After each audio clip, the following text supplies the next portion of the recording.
హెబ్రోను అంటే దేవుని చిత్తానుసారమైన సహవాసం. దావీదు యొక్క ఈ సహవాసానికి మనకు ఒక వాక్యం చదువుకుంటూ మనం సహవాసము వార్షిక ఆరాధన అంటే మనం అందరము రక్షించిన దానికి రక్షకుడైన క్రీస్తు యేసుతో ఆత్మబంధం బట్టి మనం ఆరాధించాలి. ఆత్మ సంబంధమైన క్రీస్తు యేసు నందు ఆత్మ సంబంధులైనటువంటి పరిశుద్ధులతోనూ పరలోక సంబంధమైనటువంటి ఈ ఆత్మ సహవాసమును బట్టి సహవాసములో చేర్చు నడిపించు ఆదరణగా ఆయన ఆత్మ సంబంధమైన వరములను బట్టి ఫలములను బట్టి కూడా మనము ఆయనను ఆరాధించి మహిమపరచాలి. అయితే రెండు మాటలు చదువుకుంటూ వాక్యం ప్రకటన గ్రంథం 3వ అధ్యాయం 20వ వచనం. ఇదిగో నేను తలుపునొద్ద నిలుచుండి తట్టుచున్నాను. ఎవడైనను నా స్వరం విని తలుపు తీసిన ఎడల నేను అతని యొద్దకు వచ్చి అతనితో నేనును నాతో కూడా అతడును భోజనం చేయుదుము. నేను జయించి నా తండ్రితో కూడా ఆయన సింహాసనం నందు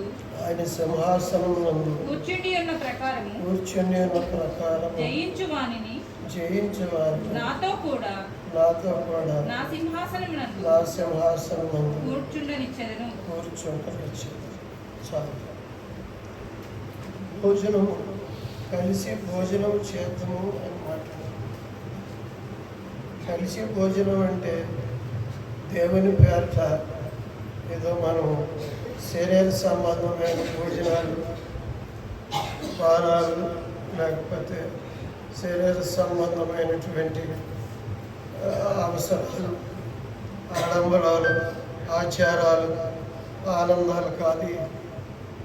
ఆత్మ సంబంధమైనటువంటి రక్షకుని మనము ఆ రక్షణ అనుభవం ద్వారా ఆ రక్షకుని యందు పరలోక రాజ్యము యొక్క సహవాసము అనుభవం ద్వారా మనము ఈ యొక్క లోకములు పాపమును సాతాను జీవిత అనుభవం ద్వారా పరలోకము కొరకే భూమి మీద అవును దేవుని అధికారం క్రింద నిలిచండి మనం నేలుచున్నటువంటి అన్నిటినీ మన పాదాల కింద తెచ్చినటువంటి దేవునిని మనం మహిమపరచు ద్వారా రక్షణ విందు రాజ్య విందు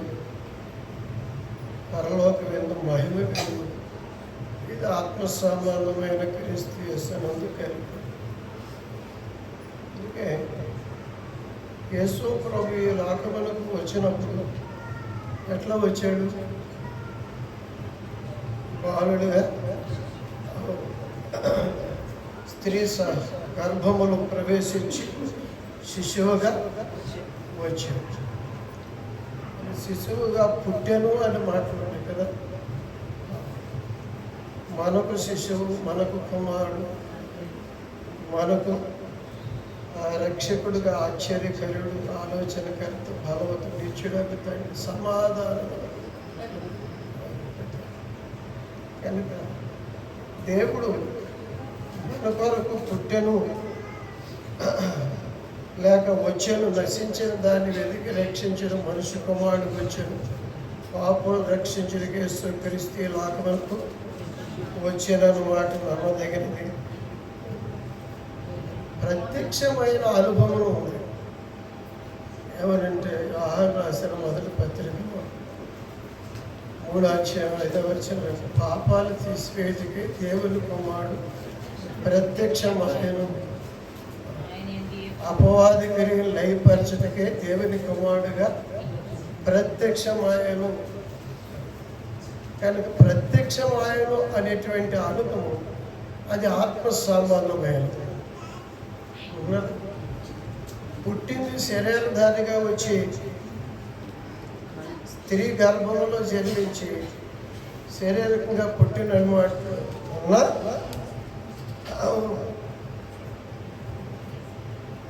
మరియా పుట్టినందువల్ల మరియకి రక్షణ రాలేదు. గర్భంలోకి వచ్చిన యూదుల్లోనికి వచ్చి యోధా గోత్రం పుట్టినందువల్ల యూదులకి రక్షణ వచ్చింది, రాలేదు. ఇశ్రాయేలుగా వచ్చి పుట్టినందువల్ల రక్షణ రాలేదు, అంగీకరించలేదు. మరి ఎలాగ తెలుసుకున్నారు?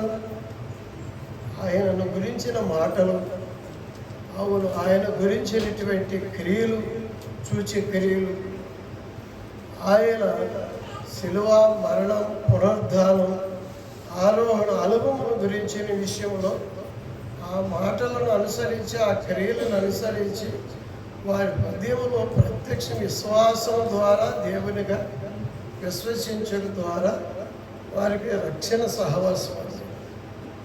యోహాను సువార్త 1:11 అంటారు, ఆయన తన స్వకీయుల యొద్దకు వచ్చాను, అంగీకరించలేదు. ఎందరు అంగీకరించారు అనగా అదో. కనుక విశ్వాసంతో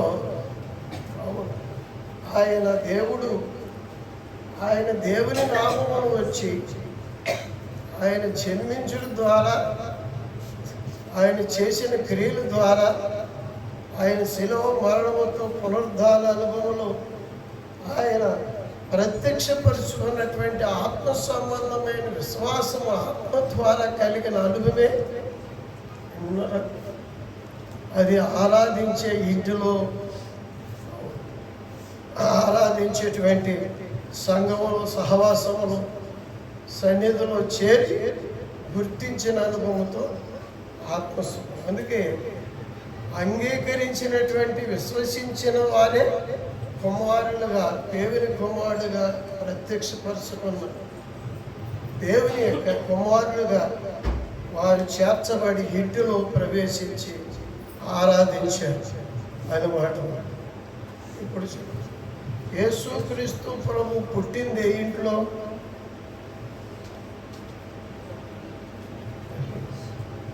అన్న 4 మాటలు చెప్పేదాన్ని మమ్మల్ని అడుగుతూనే అంటారు.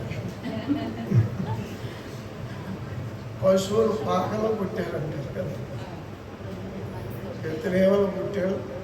సత్రంలో స్థలం లేనందువల్ల పశువుల పాకలో, తొట్టులో కొడుకు. కానీ తొట్టులో పుట్టినటువంటి ఆయనను ఆరాధించి పూజించినట్లుగా ఉందా? ఎక్కడ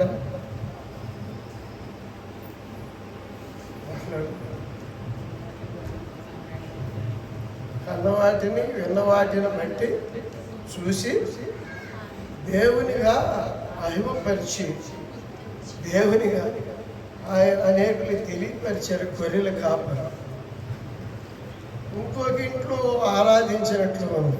ఎక్కడది? ఇంటిలో. మత్తయి సువార్త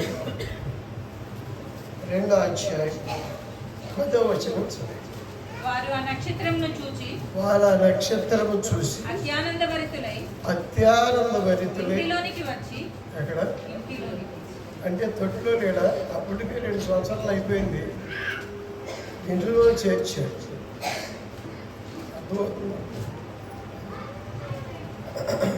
అందుకే ఆయనను అంగీకరించినటువంటి ఆ ఇంటిలో అవును చేర్చబడినటువంటి వారు పెట్టెలు విప్పి బంగారు వాళ్ళము సాంబరాన్ని విప్పి ఆరాధించారు. 3 అర్పణలు ఎందుకు అర్పించారంటే పూజించడానికి, ఆరాధించడానికి. అవును, ఈ 3 అనుభవాలు కలిగిన వారే ఇంటిలో ఈ సహవాసంలో లెక్కలో వాళ్ళు అన్నమాట. అర్థమైందా? అది 3 అనుభవాలు ఏంటి? రాజు, యాజకుడు, ప్రవక్త. అది కనుక దేవుని యొక్క మాటలను విన్నారు,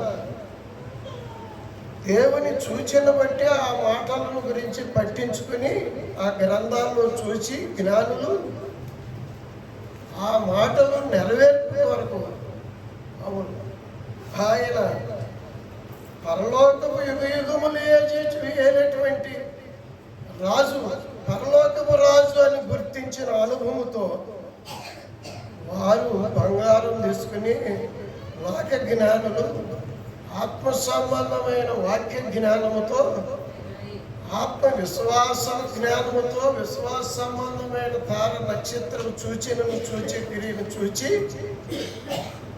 వచ్చారు. కానీ లోక జ్ఞానంతో రాజుగారి ఇంట్లోకి వెళ్ళే రాజుగారు హెరోదు రాజు, యూదులు రాజు అయిన ఆ ఇంట్లో పడతారు. ఆ ఇంటికి మీదకి ఈ నక్షత్రం, ఈ తార ఎల్ల. అందుకే మళ్ళీ తిరిగి వచ్చారు, అక్కడ కనుగొనలేదు.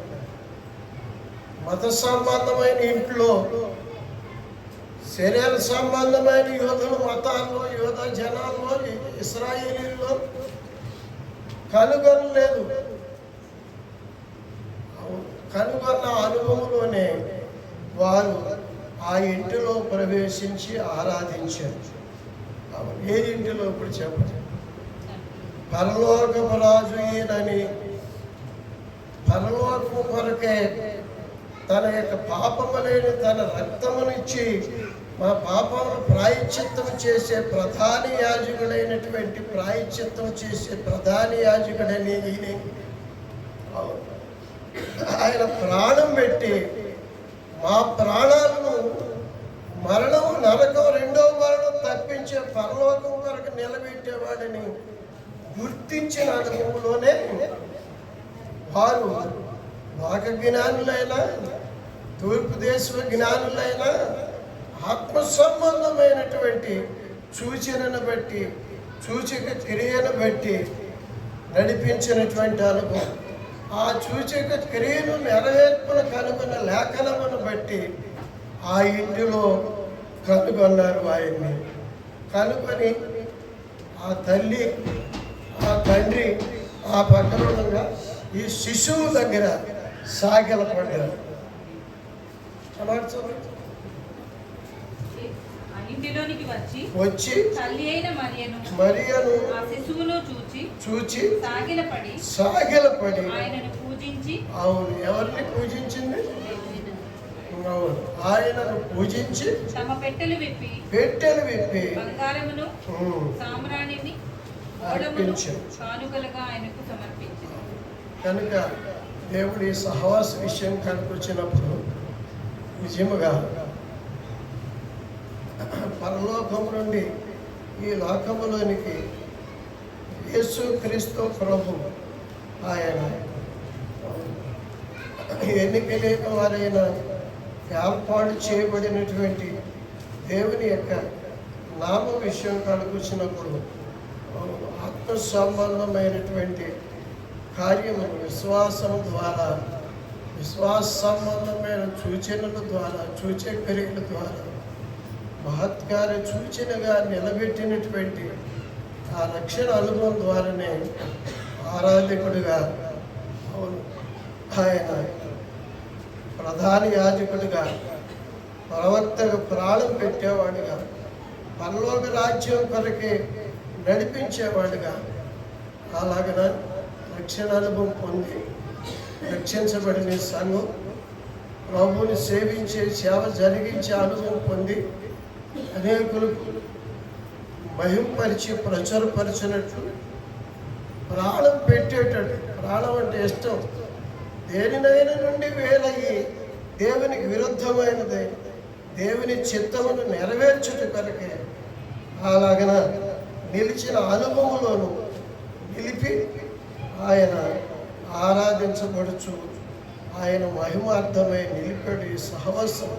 అందుకే ఈ సహవాసం గురించిన ప్రత్యక్ష విషయాలు పరలోకములో ఉంది. సహవాసం పరిశుద్ధుడు, నేను అబ్రహాము దేవుడను, ఇస్సాకు దేవుడను, మోషే గారి దేవుడను, మోషే గారి చేతిలో నుండి, దేవదాసాయి గారి చేతిలో నుండి, మోజెస్ గారి చేతి మనకే అందింది సహవాసం. కనుక దేవుని రక్షణ యేసుక్రీస్తు అవును అందుకున్న ఆత్మ సంబంధమైన పరిశుద్ధ ఆత్మ ద్వారా ఆయన నామమును గురించిన శిలువను గురించిన సువార్త వాక్యం ద్వారా పునరుద్ధానము యొక్క బలము ద్వారా సూచక క్రియల ద్వారా సాక్షులుగా జీవితాలు, కుటుంబాలు అవును ప్రతి విషయంలో ఆయన కొరకే పరలోకం కొరకే నిలబెట్టబడిన అనుభవం కలిగినటువంటిదే సంఘం సహవాసం. మిగిలిన వారి సహవాసం ఎక్కడ ఉంటారు ఇప్పుడు మళ్ళా చెబుతారు. ఈ జ్ఞానులు, తూర్పు దేశం జ్ఞానులు, అన్యులు ఈ విశ్వాస గృహములో ఆత్మ సంబంధమైన క్రీస్తుల గురించిన మాటలు నమ్మి ఆ ప్రకారం రుజువులు సూచక కొరకే బయటకు వచ్చిన సూచనగా నక్షత్రము నడిపించినటువంటి ఆ యొక్క నడిపించిన ఆత్మ సంబంధమైన నక్షత్రమును నడుపుదలను అంగీకరించి 2 సంవత్సరాలు నడిచారు. ఇంకా ఎన్ని సంవత్సరాలైనా నడిచినట్లుగా అవును ఇంకా నిలిచే అనుభవం. అందుకే ఆయన ఆత్మ సంబంధమైన గృహము విషయం కాడికి వచ్చినప్పుడు అన్యులని లేదు, క్రైస్తవులని లేదు, యూదులని లేదు, ఆత్మ ద్వారా ఆత్మ సంబంధం స్వార్థ ద్వారా ఆయన రక్తములో శిలువ మరణము ద్వారా పాపములో నుండి పరిశుద్ధపరచబడిన అనుభవములు పరిశుద్ధాత్మను పొందిన వారే నిలిచారు ఈ సహవాసములు. ఆత్మ సంబంధం సేవించే వారే నిలిచారు సేవకులుగా ఈ సహవాసం. మిగిలిన వారు నిలవలేదు. అవును ఎందుకంటే అలాగ అర్పణ తేలేదు, అలాగ అర్పించుకుని పూజించలేదు. అలాగ చూసి వీడు 3 జ్ఞానులు కాదు 300 మంది అంటారు. 3 అర్పణలు బట్టి 3 అంటారు కానీ కొందరు 300 మంది అందరూ పోయారో దారిలో. కానీ చివరికి వచ్చి నిలిచినటువంటి అనుభవం కలిగిన బైబిల్ అపోస్తలుల గురించి అపోస్తలులు మొదట 12 మంది ఏర్పాటు. అపోస్తలులతో పాటు అన్యులు, యూదులు సంఘములో ఇంటిగా గృహముగా చేరినటువంటి ఆత్మ సంబంధమైన సహవాసముల గురించి ఒక అనుభవం ఉంది. ఆ మాట కూడా చదవండి. ఆ మాట అపోస్తల కార్యముల గ్రంథము 11వ అధ్యాయము 15 వచ్చింది.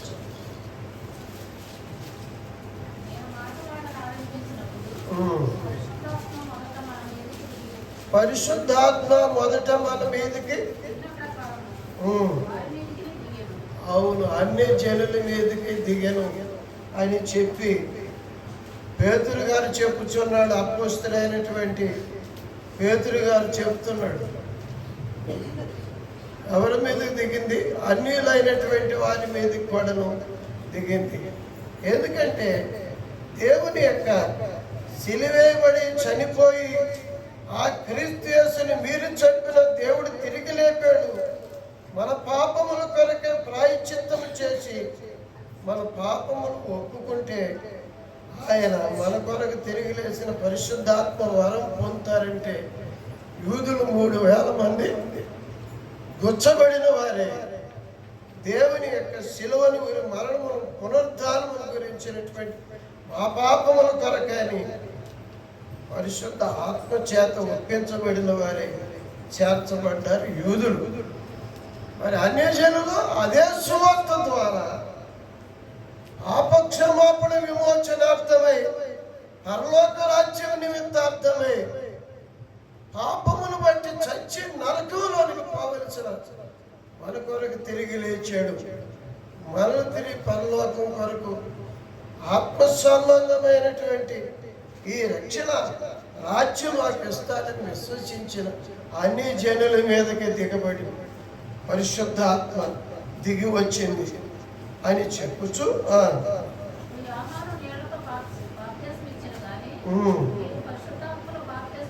వీరు పరిశుద్ధాత్మలో బాప్తిసం పొందుదరని చెప్పినట్లుగా వీరు పరిశుద్ధాత్మలో కూడా బాప్తిసం పొందారు అని చెప్పుచు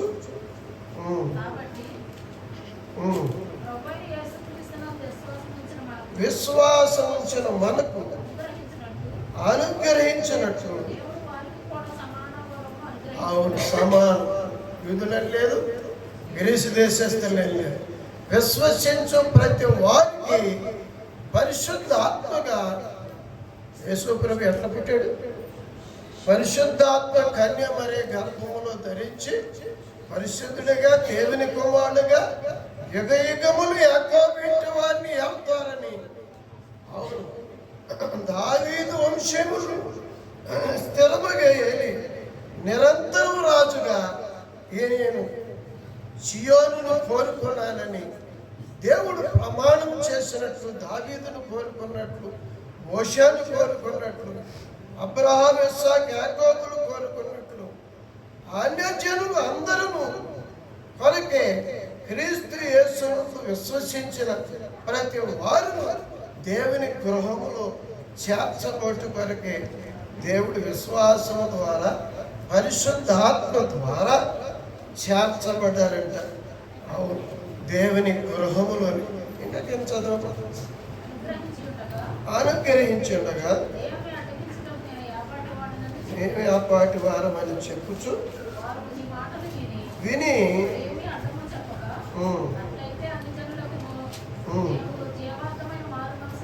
అవును, అన్ని జనులకును జీవార్థమైన వారి మనసు చెప్పుకొనొచ్చు. అవును, మహిమపరిచారు. అలాగే చేర్చబడ్డారు. అంత్యకాలం మొదట దేవుని యొక్క క్రైస్తవులు అనబడ్డారు అన్న మాట కూడా ఉంది. ఆ మాట కూడా చదువు 11వ అధ్యాయంలోని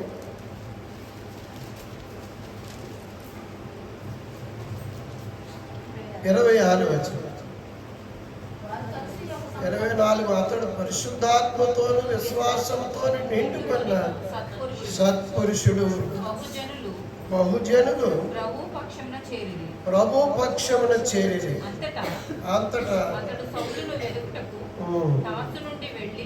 అతని కనుగొని అంతియోకకు తోడ్కొని వచ్చాను. 26వ వచనం. వారు కలిసి ఒక సంవత్సరం అంతయు సంఘములో ఉండి బహుజనులకు వాక్యమును బోధించిరి. మొట్టమొదట అంతియోకలో శిష్యులు క్రైస్తవులు అనబడిరి. అవును, క్రైస్తవులు అనబడి క్రీస్తును అంగీకరించిన అనుభవం కనుక క్రిస్మస్ పండుగ అంటే క్రీస్తును ఆరాధించడం. క్రీస్తును ఆరాధించడం కొరకు అందుకొరకే అర్పించుకొని సమర్పించుకొని అందుకు వాక్యమును సూచనలను సూచక్రియలను అనుసరించి చేర్చబడిన వారందరూ ఆయన కుమారులే. అందుకే ప్రభు అంటాడు. 2 పాటలు చదివి మనము ప్రభు ఆరాధనలోకి వెళ్దాం. యెషయా గ్రంథము 8వ అధ్యాయం 18వ వచనం చదువు. ఇదిగో నేను పిల్లలను సియోను కొండ మీద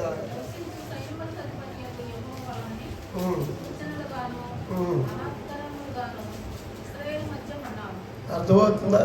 సూచనలు క్రియలు చూడటం కాదు, సూచనగా ఆయన ఇంటిలో చేర్చబడిన అనుభవంలోనికి వచ్చి ప్రార్థించేవారుగా, అవును ఆయన పరిపాలన కిందకు వచ్చి నడుచుకుని అనేకులు నడిపించేవారుగా, ఆయన చిత్తం నెరవేర్చేవారుగా, అంతేకాదు ప్రాణములు, అవును తమ్మును దేవుని కొరకే ప్రాణం అర్పించిన దేవుని కొరకు ప్రాణం పెట్టేవారు. అలాగే ప్రేమతో ఆ యొక్క విశ్వాస గృహములో చేర్చబడిన వారందరూ ఆయన పిల్లలు. అందుకే అంటున్నాడు, మీరు ఇంటిలో నివాసం చేయరు, శరీర సంబంధం. అబ్రహాము మా తండ్రి, మేము అబ్రహాం పిల్లలు అంటున్నారు. పాపములో నిలిచిండేవాడు వీరి ఇంటిలోకి వచ్చిన వాడు కాడు అని మాట అన్నాడు. యోహాను సువార్త 8:34. అందుకే యేసు పాపము చేయి ప్రతి వాడును పాపమునకు దాసుడని మీతో నిత్యముగా చెప్పుచున్నాను. ఏం చేస్తాడు? దాసుడు ఎల్లప్పుడూ ఇంటిలో కుమారుడైతే ఇంట్లో స్వతంత్రుడిగా నివాసం చేస్తాడు. దాసుడు బాలేరుడు. ఈయన పాపానికి దాసుడైనటువంటి వాడు, పరిశుద్ధపరచబడిన పరిశుద్ధ ఆత్మను ఎరుగుడు, పరిశుద్ధ రక్తము యొక్క ప్రాణమును జీవమును ఎరుగడు, పరిశుద్ధ జీవిత అనుభవంలో లేరు. అర్థమవుతుందా? అందుకని అట్టి వారు దేవుని మహిమపరచలేరు. దేవుని అందుకే ఆ యేసు ప్రభు శిలువ కార్యం ద్వారానే ఈ సమాధానపరిచి ఒక ఇంటి వారినిగా చేసినన్నమాట కూడా చదువు. ఎఫెసీయులకు రాసిన పత్రికలో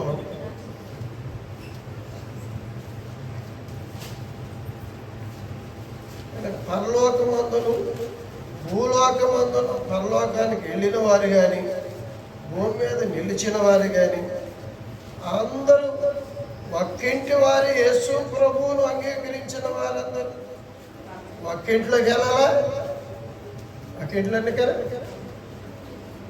కనుక వివిధ రకాలైనటువంటి అభిప్రాయాలు కలిగిన వారు, అవును ప్రభు యొక్క శిలువ విషయమై, ఆయన రక్త విషయమై, అవును ప్రధాన యాజకుడిగా పాపాలకు ప్రాయశ్చిత్తం చేసినటువంటి ఆయన రక్తము విషయమై వారి యొక్క కడగబడిన అనుభవం లేదు.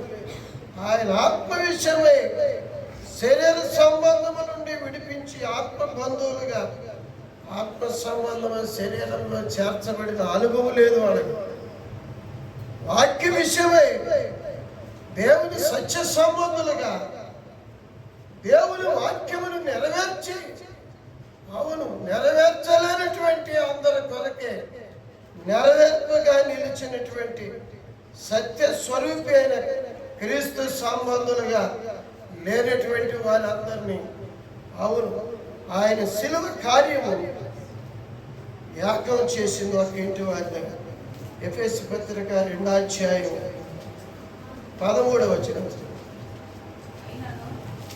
ఆయనను మునుపు దూరస్తులను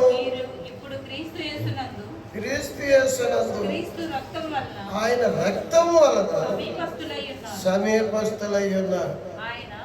ఆయన సమాధానమై ఉండి మీకును మాకును అర్థమవుతుందా? ద్వేషము అనగా ఆజ్ఞలు గల ధర్మశాస్త్రమును తన శరీరమందు కొట్టివేయడం చేత గోడను ఏ గోడని ఒకటి అని చెప్పే అభిప్రాయం నుండి తొలగించే ప్రతిదీ పాపమే. అది ఏదనగా మతమేగా, పొలమేగా, వింటున్నారా? స్వకీయ సిద్ధాంతమేగా, దేవుని వాక్యానికి వేరుగా, దేవుని ఆత్మకు వేరుగా, ఆత్మ సంబంధ బంధువుడికి క్రీస్తుకి వేరు కలిగింది ఏదనగా అది వేరుగా శిలువ ద్వారా ఆయన శరీరం ద్వారా, ఆయన యొక్క రక్తం ద్వారా, ఆయన ఆత్మ ద్వారా, అవును, ఈ యొక్క అందరిని ఒక ఇంటి వారిగా చేసింది.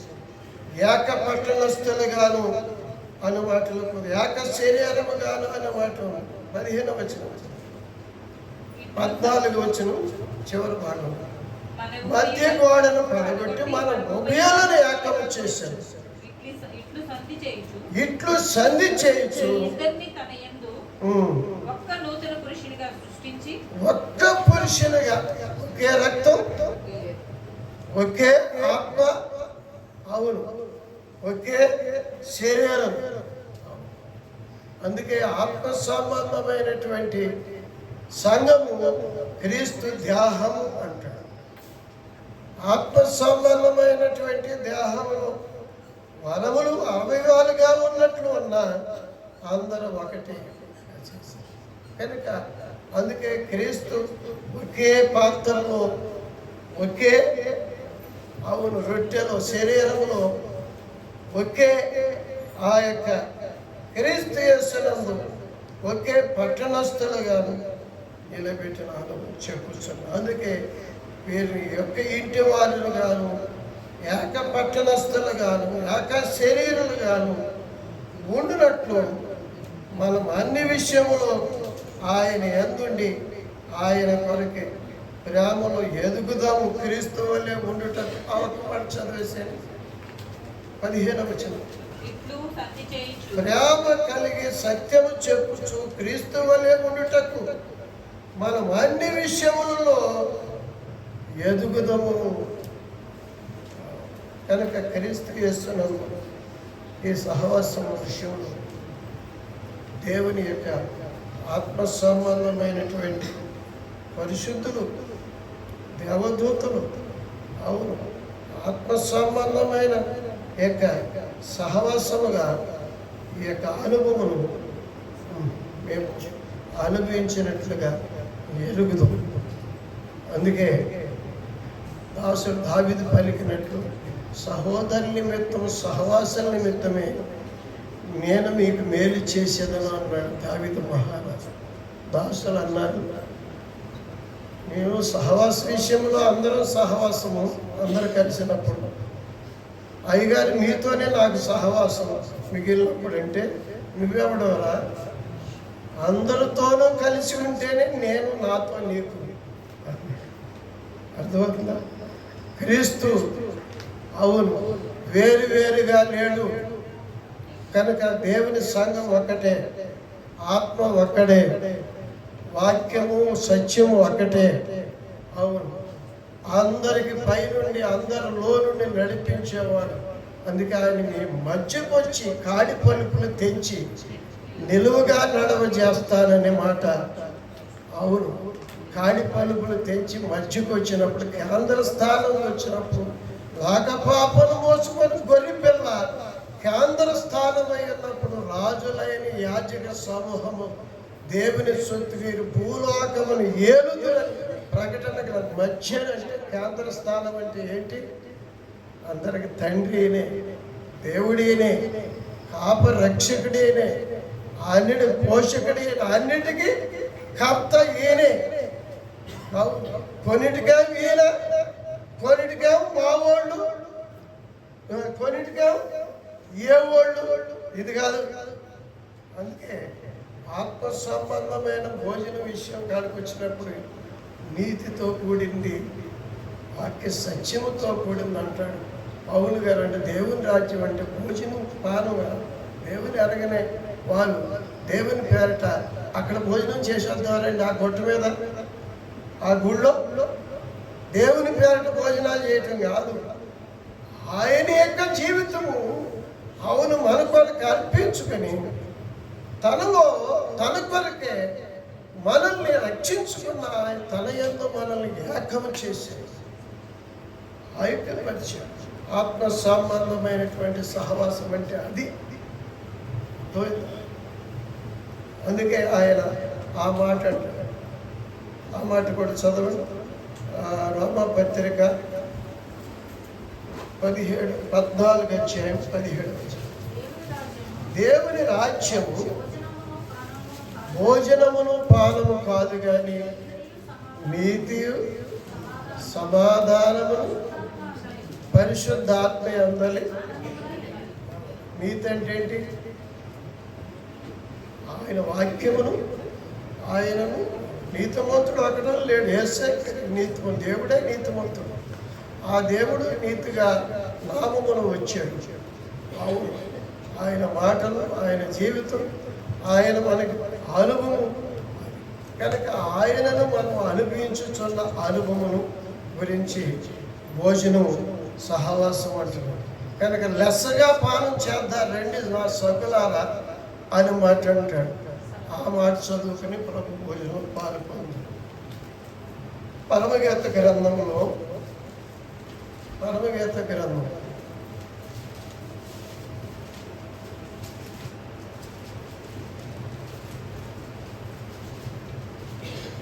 అధ్యాయం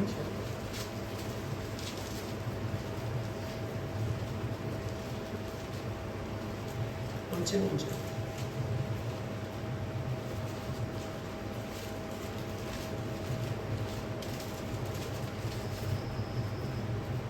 4వ వచనం. యెరూషలేము కుమార్తెలారా, అదేనా? అది 5వ అధ్యాయం మొదటి వచనం. నా సహోదరి, నా ప్రాణేశ్వరి, నా ప్రాణేశ్వరి, నా ఉద్యానవనములకు నేను నా ఉద్యానవనమునకు ఏ తెచ్చి తిని, నా జటామాంసిని, నా గ్రంథవర్గములను కూర్చుకొనుచున్నాను. తేనెయు తేనె పట్టును భుజించుచున్నాను. క్షీర సహితమైన ద్రాక్షరసం పానం చేయుచున్నాను. నా సకులారా భుజించుడి, లెస్సగా పానము చేయుడి. ఉద్యానవనం సంఘం ఆయన రక్షించిన, ఆయన ఆత్మను, ఆయన రక్తమును, ఆయన దేహము, ఆ జీవితమునిచ్చిన, పరలోకం కొరకు ఈ పాపలోకములో జీవితాన్ని ఇచ్చిన ఆయన సంఘం, ఆయన రాజ్యమన్న, ఆయన సంఘమన్న, ఆయన యొక్క పట్టణం అన్న, ఆయన గృహం అన్న, మందిరం అన్న, ఈ మంద, ఈ సంఘం అన్నమాట. అయితే అక్కడికి వచ్చిన ఆయన అంటున్నాడు, రండి లెస్సగా పానము చేయుదము, ద్రాక్షరసము పానము చేయుదము. క్షీరసహితమైన ద్రాక్షరసం, తేనె పట్టు అంటే శ్రేష్టమైన ఆహారం, ఆరోగ్యకరమైన ఆహారం. ఆయన ఆనందకరమైనటువంటి పానం. మనము చేద్దాము కలిసి రండి అంటున్నాడు. అంటే ఏంటి అంటే ఆయన అనుభవంలో కలిగినటువంటి పరిశుద్ధ ఆత్మడైన ప్రభు ఆత్మానుభవంలో ఆత్మ సంబంధమైనటువంటి పిల్లలు సంఘము అనుభవం ఒక్కొక్కరిది. ఆయన పరిశుద్ధుడు, ఆయన నీతిమంతులు, ఆయన సత్య సామాన్యులు, ఆయన పరలోక సామాన్యులు. అర్థమవుతుంది? అవును. కనుక ఆయన చూచి, ఆయనలో అందరిని చూచి, అవును, అందరూ ఆయన యొక్క గుణములు, అవును, ఆయన యొక్క అనుభవములన్నీ చూచి ఆనందించుదాం రండి అంటున్నాడు. అందుకని దేవుని రాజ్యం అంటే అక్కడ రాజు వండుకుంటూ తింటూ అనుకుంటున్నారా? అక్కడేమో రాజులు, నాయకులు అదేమో ఉంటుంది అనుకుంటున్నారు, పెద్దలు అవన్నీ ఉంటాయి అనుకున్నారు. అందుకే ఈ సహవాసానికి నాయకుడు ఎవరు లేరు, ఆయనే నాయకుడు. నా పెళ్లికి అందరూ కలిసి ప్రార్థన చేసి దేవుని దర్శనం అందరికి అనేకులు ప్రస్తుతి చేసి, సేవ విషయంలో అందరూ ప్రార్థన చేసి నడిపించారు. మోషే గారు మోషే గారు సహవాసం ఏంటి?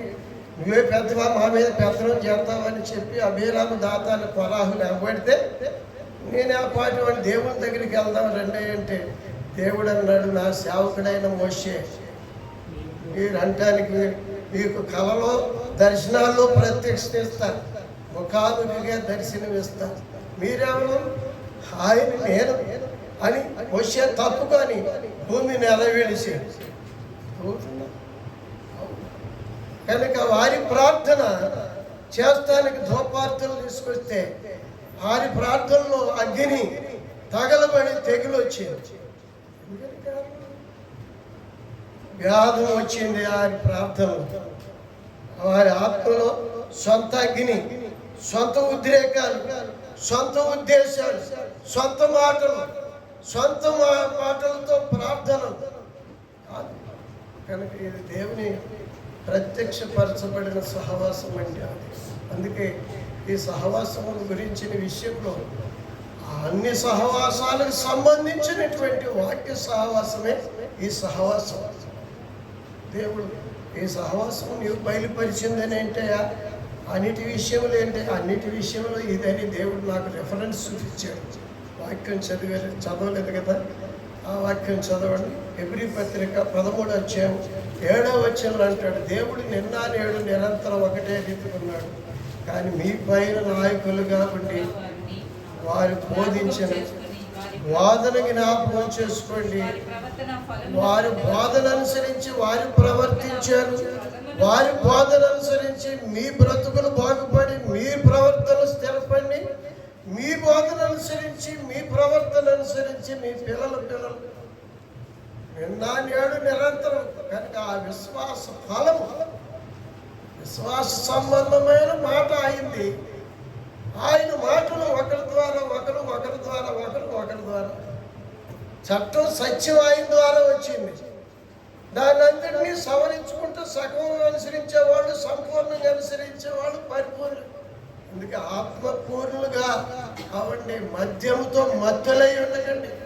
సొంతగా మలుసుకుంటే నాకను సరిపడి మట్టుగానే బైబిల్ మాటలు, చట్టాన్ని, సత్యాన్ని మలుసుకుంటే సగమే సత్యమే అవుతుంది. సంపూర్ణ సత్యం. ఎఫెసీ పత్రికలు అందుకే అంటాడు, ఆత్మపూర్ణులై ఉండడి, మద్యముతో మొత్తలై ఉండకూడదు అంటున్నాడు. కనుక మనము దేవుడు చెప్పిన మాటను, దేవుని ఇచ్చిన ఆత్మను, దేవుడు మనకిచ్చిన జీవిత అనుభవం క్రీస్తు యేసును, సంపూర్ణమైన క్రీస్తు యేసునకు తగినట్లుగా మనము నడుచుకుందాము, నిలిచిందుము, అనుసరించదము, అనుభవించదము అని చెప్పచ్చు. అందుకే ఆయన అంటున్నాడు, నీతో కలిసి నేను భోజనము చేయటం అంటే సహవాసం చేస్తూ నేను జయించినట్టు అవును మీకు జయము. నేను సింహాసనం, నా తండ్రి మీరు నా సింహాసనం మీద ఉన్నారు. నా తండ్రి రాజ్యములో మీరు నా రాజ్యములో. కనుక జయించిన వారికే జయించిన రాజ్యంలో సింహాసనం. అంతేనా? ఓడిపోయి సైతాన్ని ఓడిపోతే వింటున్నారా? దేవాది దేవతలు, ప్రభువులు, రాజులు అనుబడి అని చచ్చి అక్కడ పడి ఉంటే తిరిగి లేచిన వాడు ఎవడు లేకపోతే, పరలోకం నుంచి పరలోకి ఎక్కిపోయిన వాడు, నీవు రాజుగా అని చెప్పి నువ్వు ఏ రాజ్యానికి వెళ్దాను చూడాలి. కనుక ఆయన జయించాడు. ఆయన తండ్రి సింహాసనం మీద ఉన్నాడు పరలోకం. ప్రధాన యాజకులుగా, రాజులకు రాజుగా. అవును, ఆయన ప్రవర్తనలో గరుడు ప్రాణం పెట్టేవాడుగా. కనుక మనము ఆ ప్రాణం మన కొరకు ప్రాణం పెట్టిన ఆయన ప్రాణం పెట్టబోతులు ప్రాణ స్నేహితులుగా మనం ఉన్నాం. మన యాజకులుగా మనం ప్రార్థించే వాళ్ళం. అవును, ఆయన రాజులుగా జయించినట్లు జయ జీవిత అనుభవంలో మనమును నడుచుకుందాం. మన కుటుంబాలు, మన బంధువులు, మన సోటి మానవులు దేవుని కొరకే సాక్షులుగా, దేవుని ఆత్మశక్తితో, దేవుని కార్యాలతో నడిపించి సూచనలుగా నిలిచి నడిపించుకుని పరిశుద్ధాత్మ దేవుడి వాక్యానికి మోకరించండి. ప్రభు శరీర రక్తములు, ప్రభు బలను స్తుతించి పాల్పంచుకుందాం. ప్రతివాడు తనను వారేక్షించుకొని